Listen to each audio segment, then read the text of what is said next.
Bora lá então, trabalhar para Bora. Jesus? Queridos,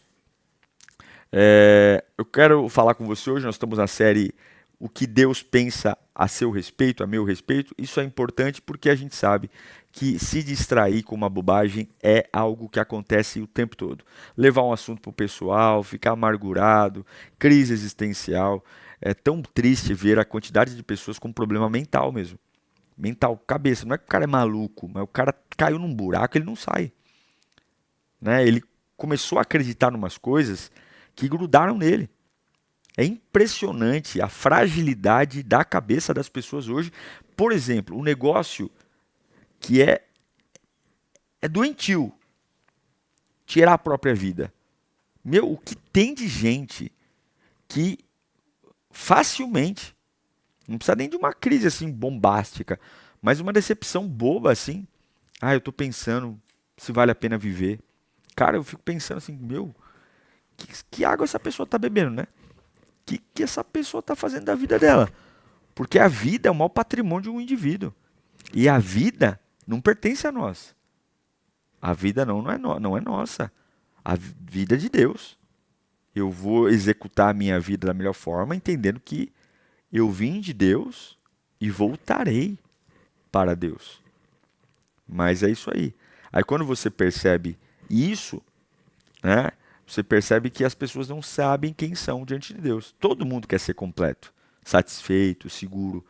Mas a maioria das pessoas acredita que essa sensação ela vem da conquista, ela vem da aprovação, ela vem dos aplausos. Mas a gente vai aprender hoje que a plenitude dessa sensação de segurança, satisfação, alegria, não é da conquista, porque a conquista é um buraco sem fundo.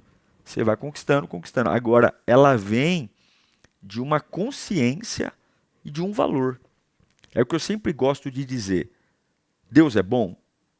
Isso é um fato ou um sentimento? É um fato. É um fato, porque tem dias que eu vou sentir que Deus é ruim. Eu vou sentir. Você pega para uma mãe que está sepultando um filho, o que ela está sentindo em relação a Deus? Raiva. Raiva. Deus é ruim. Deus é ruim. Deus levou meu filho. Deus é ruim. Mas Deus não é bom por conta de um sentimento meu. Deus é bom porque Ele é bom. É o exemplo que eu sempre dou. Você chega numa maternidade, tem uma mãe lá com o filho nos braços. Pergunta para ela, quanto que é 2 mais 2? 4. Chega num cemitério e vê uma mãe com o filho no caixão. Quanto que é 2 mais 2? 4. Uma está sorrindo, outra está chorando. Mas o choro e a lágrima não muda o fato de que 2 mais 2 são 4. 4. Deus é bom. Isso aqui é um fato. Isso aqui não está em discussão. Então, essa maturidade de valores dará a você condições de seguir em frente. Certo? Certo, pastor? Então, dá uma lida para mim aí, porque isso aqui é Bíblia, tá? É Bíblia. Bíblia na veia, sem firula. Efésios 1:3. Vai lá. Bendito seja o Deus e Pai de nosso Senhor Jesus Cristo, que nos abençoou com todas as bênçãos espirituais nas regiões celestiais em Cristo. Bendito seja Deus, o Pai de nosso Senhor Jesus Cristo, que nos Abençoou. abençoou. Isso aqui é uma verdade. Todo ser humano, por mais enroscado que esteja a tua vida, é uma coisa que você tem que alimentar em você, alimentar dentro de você, alimentar na sua alma, no seu espírito. Deus me abençoou com todas as bênçãos espirituais nas regiões celestiais. O que isso significa? Que eu tenho em Deus a plenitude para alcançar tudo que eu preciso que já me foi dado. O Paulo está dizendo, ele já abençoou. Aí você diz, mas eu não me sinto abençoado. Quem diz que sentimento importa? Eu não é sobre se sentir. O diabo ele sabe que não pode impedir você de ser abençoado. Mas o capeta sabe que pode impedir você de se sentir abençoado. Eu posso estar abençoado e me sentir amaldiçoado. Porque as emoções mentem. Por isso que eu estou trazendo a palavra. Então repita para você, eu sou abençoado. Repita aí de novo, eu sou abençoado. Eu sou abençoado. Acabou. Mas pastor, não tem mais. Acabou, eu sou abençoado. Então isso significa que se eu creio nisso, se eu creio que espiritualmente eu sou abençoado, a minha vida se transforma, porque eu vou sair dessa conversa torta, desse semblante de desmaiado, essa conversa e essa fala mole. Tem gente que fala mole, tudo bem? Não tem nem coragem para abrir a boca. Fala para dentro. Né? Ainda fala que o outro que tem problema de audição. Como é que eu vou ouvir se tu fala tudo embolado para dentro? E não é que a pessoa tem problema de dicção, não. É porque não tem coragem. Não tem coragem de falar, não tem coragem de abrir o olho. Aqueles olhos caídos, aqueles ombros para frente. É um defunto. Pô, como é que eu sou um defunto se a palavra de Deus está dizendo que Deus me abençoou, pô? Vamos atrás dessa bênção. Vamos atrás dessa conquista. Eu creio em Deus. Você não crê em Deus? Você não crê na Bíblia? Você acha que a Bíblia está mentindo? Não está. Então a gente tem que deixar esse estado constante de insatisfação, de ficar ouvindo groselha dos outros, essa ansiedade do futuro, para tomar posse da palavra. É comprovado que, não estou nem falando da Bíblia, é comprovado que existe um poder na declaração das palavras. Existe um poder. Né? Alguns até dizem que é a famosa lei da atração. Né? Por isso que tem mantras. Muitas religiões, até seitas, que criam a ideia do mantra. Você pega ali uma frase, um negócio, fica ali repetindo. E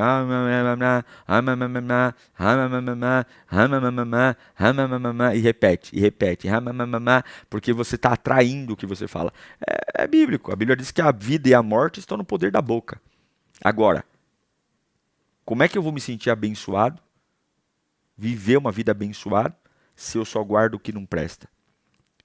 Então eu vou ter sonhos, projetos, mas eu entendo que a minha bênção começa, como Paulo diz, nas regiões espirituais. Quando nós encaramos a nossa realidade, quando a gente percebe que Deus nos abençoou, a gente não se abala mais por qualquer coisa, a gente não fica mais esticando chiclete por bobagem, a gente entende que nossa riqueza não está na quantidade de grana que temos, mas nossa riqueza está em Cristo, e não é uma vida material, porque não adianta vencer aqui e perder na eternidade. Nós estamos envelhecendo, sim, nós estamos ficando mais cansados, sim, nunca se viu tantos jovens morrendo cedo.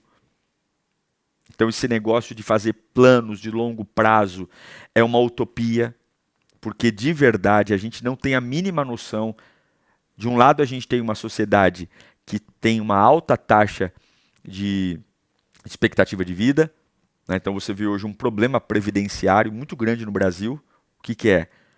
Dizem que para uma economia girar bem, cada família tem que ter uma expectativa de 2,5 filhos por família.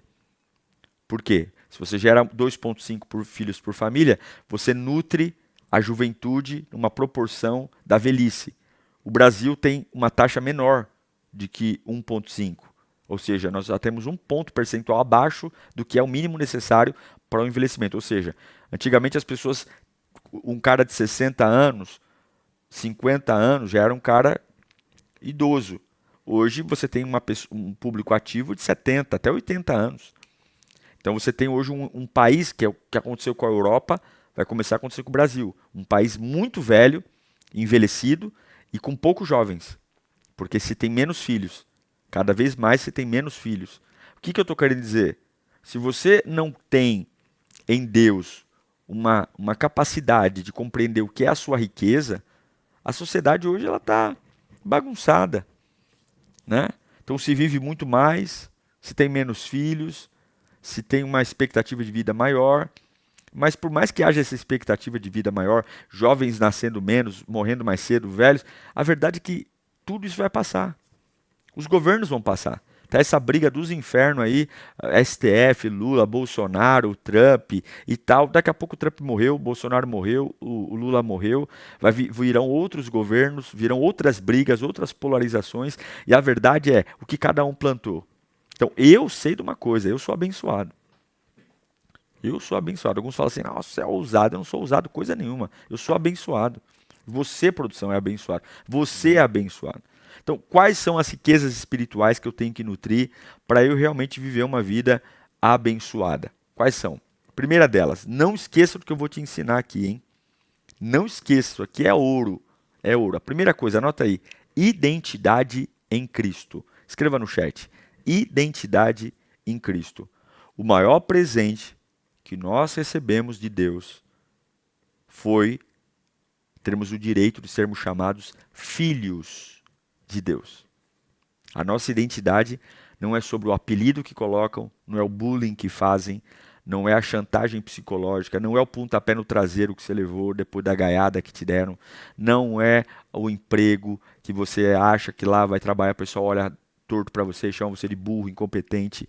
A verdade é, 1 João, anote esse texto, tem que estar na ponta da língua, tem que estar na tela de descanso do computador, tem que estar na geladeira, para que todo dia que a tua alma quiser mimizar, encher o saco, você lê 1 João 1,12. Vai, produção.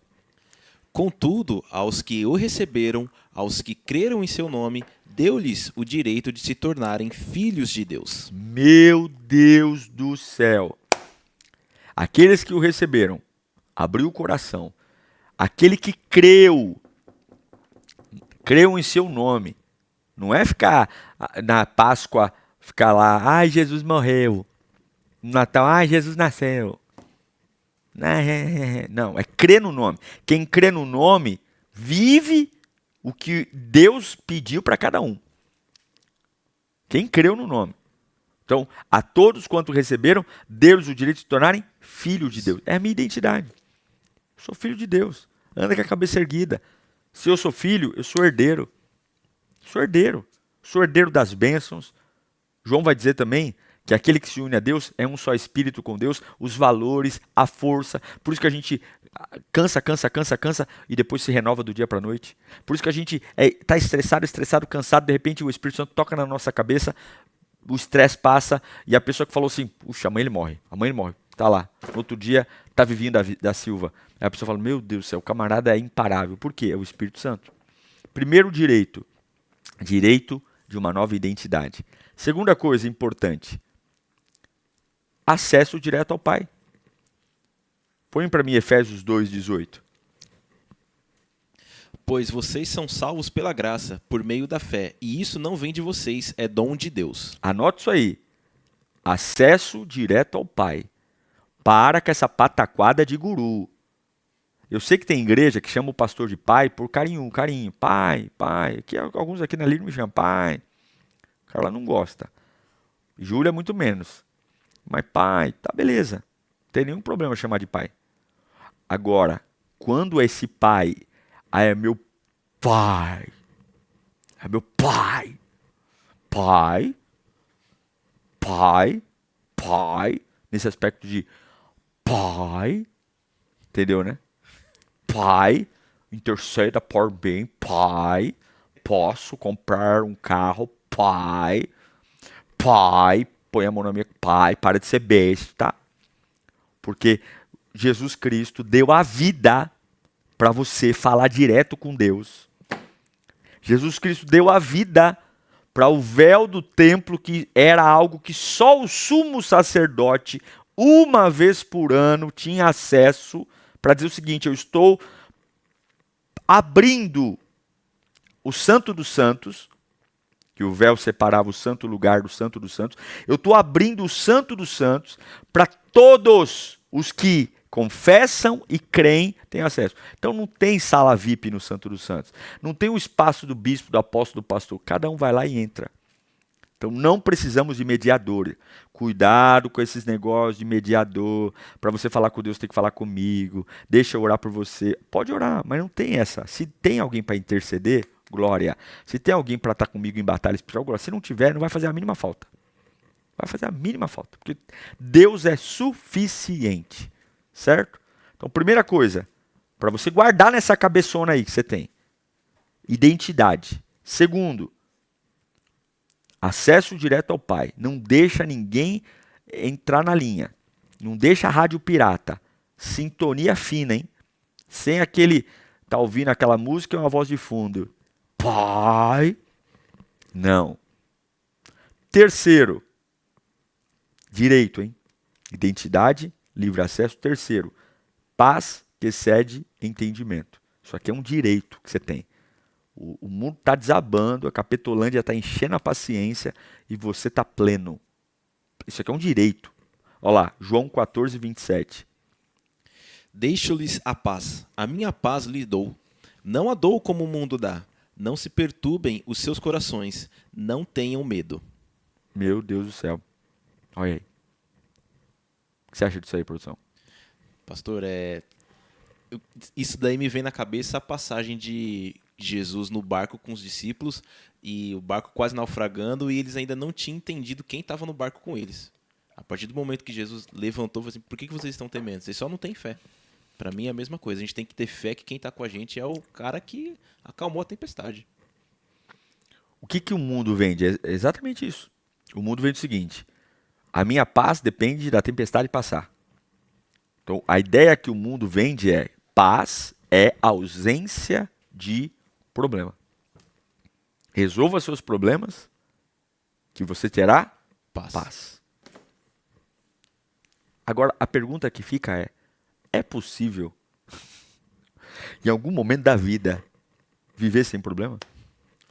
Depois de adulto, com certeza Me diga qual a fase da sua vida, assim, nossa, eu acordei e eu não tenho nenhum problema.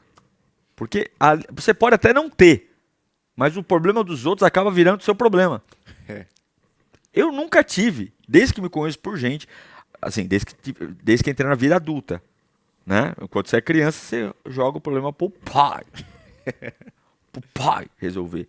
Mas depois que você vira pai, depois que você vira chefe da família, quem resolve o problema quem é? O chefe da família. O chefe da família. Então, se eu disser para você que eu só terei paz quando não tiver problema, eu tô lascado, tô no pó do suco na água da salsicha. A paz não é circunstancial, a paz é Deus cuida de mim. Eu vou dormir hoje porque Deus cuida de mim. Eu não consegui honrar meu compromisso, eu não consegui lidar com isso, eu não consegui enfrentar a situação, mas Deus cuida de mim. Isso é paz. A paz que excede o entendimento, que guarda a alma, que guarda o coração, que guarda as motivações. E isso é Deus purinho na vida de uma pessoa. É ou não é, produção? Com certeza, pastor.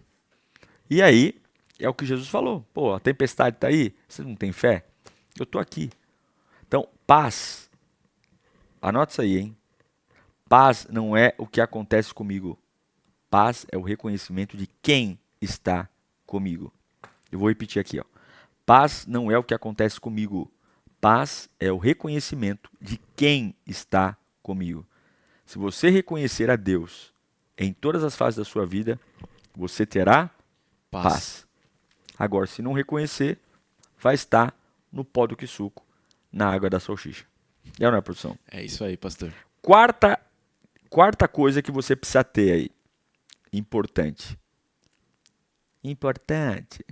Como dizia nosso governador. Propósito e direção. Lê para mim aí, Jeremias 29, 11. Porque sou eu que conheço os planos que tenho para vocês, diz o Senhor. Planos de fazê-los prosperar e não de lhes causar dano. Planos de dar-lhes esperança e um futuro. Então Deus não está falando assim, me serve que você vai se lascar todinho. Me serve que sua vida vai virar uma desgraça. Não. Ainda que o momento seja difícil, eu tenho uma garantia, isso é Bíblia. Os planos que Deus tem para mim é de me fazer o quê? Prosperar. Então é impossível. Está na presença de Deus? Claro, tem a ladeira da vida, tem o vale da vida? Tem, porque eu não estou pronto. Deus não me abençoou, não é porque Ele é ruim, não é porque Ele é mão de vaca. Deus não me abençoou porque tem coisa que eu não estou pronto. Eu não estou pronto. Então o que eu tenho que fazer? Eu vou seguir os processos, mas eu sei que se eu continuar debaixo da unção de Deus, os planos de Deus são: você vai prosperar, eu não vou te causar nenhum dano, porque eu te amo, e você vai ter esperança no futuro. É isso, acabou. Algumas vezes mais rápido do que eu imaginava, algumas vezes mais lento do que eu imaginava, algumas vezes mais gostoso, algumas vezes mais amargo, mas eu ponho minha cabeça no travesseiro lembrando que o plano de Deus é: vai prosperar, vai prosperar, vai prosperar. Não tem como você estar na presença de Deus e não prosperar. Agora, prosperidade não é o que você idealizou, tá bom, lindão? É o que ele idealizou, certo? Outra coisa para você não esquecer, e é a última: força e graça para cada dia. Então eu já falei que em Deus, ó, você tem que guardar isso aqui, hein? Talvez essa é uma das aulas mais importantes do Pense e Ore. Você tem uma identidade, você tem acesso ao Pai, você tem paz que excede o entendimento, você tem direção e propósito e, por fim, você tem força e graça todo dia. Lê para mim em 2 Coríntios 12, 9. Vai lá. Mas ele me disse: minha graça é suficiente para você, pois o meu poder se aperfeiçoa na fraqueza. Portanto, eu me gloriarei ainda mais alegremente em minhas fraquezas, para que o poder de Cristo repouse em mim. A minha graça é suficiente para você. Aí ele vai dizer o seguinte: todo dia eu me glorio nas fraquezas. Por quê? Porque a graça de Deus se aperfeiçoa na fraqueza. Paulo está falando o seguinte, ó, eu não enfrento meus desafios sozinhos. Eu não tenho um Deus indiferente. Eu não tenho um Deus que está longe. Eu tenho um Deus que me dá sustento diário, me capacitando a cada obstáculo, cumprindo em mim seus propósitos. Quando eu me sinto fraco, é aí que ele me dá força. Esse é o Deus da minha vida, do meu coração. Então, como é que eu vivo essa plenitude? No pique. Declaro que eu estou te ensinando aqui. Abre a boca cheia de dente e fale. O que eu vou falar? Olha, eu tenho uma identidade com Deus. Eu tenho livre acesso a Deus. Eu tenho uma paz que excede o entendimento. Eu tenho um propósito na minha vida. E eu, em nome de Jesus, acredito com todas as minhas forças que Deus me dará graça diária. Então eu declaro isso. Eu confesso isso. Eu medito nisso. Segunda coisa, eu mudo a minha fonte de satisfação. Nem sempre as pessoas vão me aplaudir, vão me elogiar, vão dizer que eu estou bonito, que eu sou inteligente, que eu estou legal. Algumas vezes a gente só vai ouvir desaforo. Então a minha fonte de satisfação não é sobre quem aplaude e quem vai. A minha fonte de satisfação é Cristo Jesus. E terceiro, desfrute e compartilhe do que Deus te falou. Não fale para as pessoas das suas dores, dos seus lamentos, das suas insatisfações. Fale da sua identidade. Fale que você tem livre acesso ao Pai. Fale que você tem todos os dias uma paz que excede o entendimento. Fale que Deus nunca deixou você sem rumo. Fale que você tem a graça e a misericórdia todos os dias da sua vida. É sobre isso. Café da manhã, fale sobre isso. Almoço, fale sobre isso. Não fale nada sobre você, nada dos outros. Fale da sua identidade em Deus. E você vai ver as coisas melhorando. Lê para mim aí, produção, um texto clássico, Salmo 23, verso 1, para a gente fechar aqui. O Senhor é o meu pastor e nada terei falta. O Senhor é o meu pastor e nada terei falta. O Senhor é o meu pastor e nada terei falta. Que bacana, hein? Isso aqui é uma mentira ou uma verdade? É uma verdade. Isso aqui é um sentimento ou é um fato? É um fato. Então, por que te abates, ó minha alma, e te comoves, perdendo a calma? Não tenha medo, em Deus espera, porque bem cedo Jesus virá. Pronto, Jesus é o seu pastor, nada vai faltar. Acabou. É isso, não é, produção? É isso aí, pastor. Tem saque menin aí? Temos sim, pastor. Então roda o saque menin, bora lá.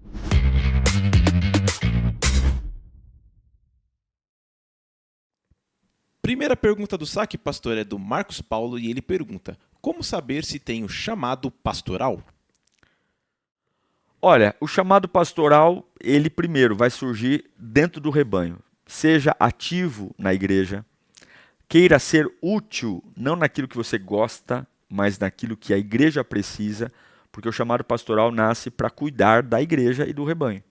Então, seja útil e as coisas vão fluir. Eu acredito que todo grande chamado que Deus tem para nós nunca é sobre o que uma pessoa faz pela outra, mas é sobre o fluir de Deus.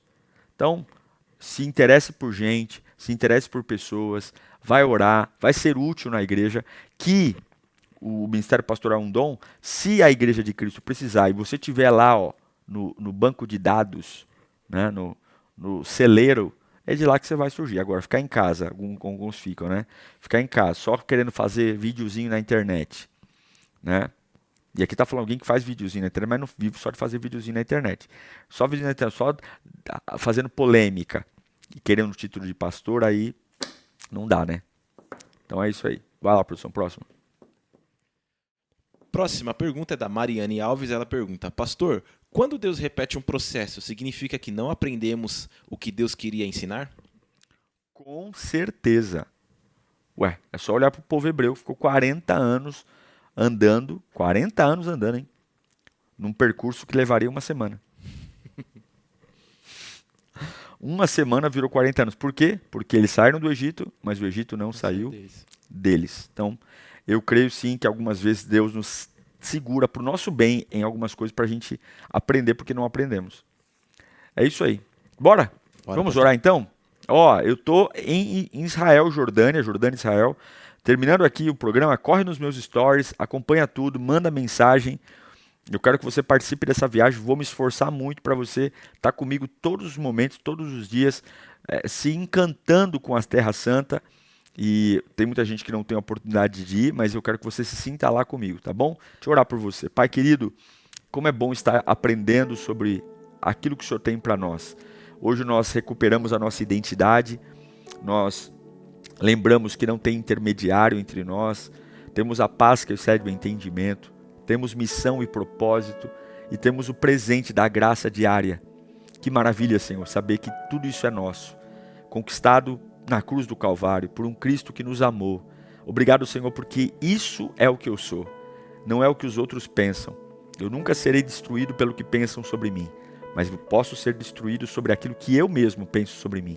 E o que eu penso é, sou filho de Deus, tenho livre acesso ao Pai, tenho paz que não depende da circunstância, tenho missão e propósito e todo dia, fraco ou forte, Deus me dará suprimento, Deus me dará solução. Acampa os teus anjos ao redor dos teus filhos, cobre eles com teu sangue, livra-os do mal, encoraja-os com a tua presença. É o que eu te peço em nome de Jesus. Amém. E graças a Deus.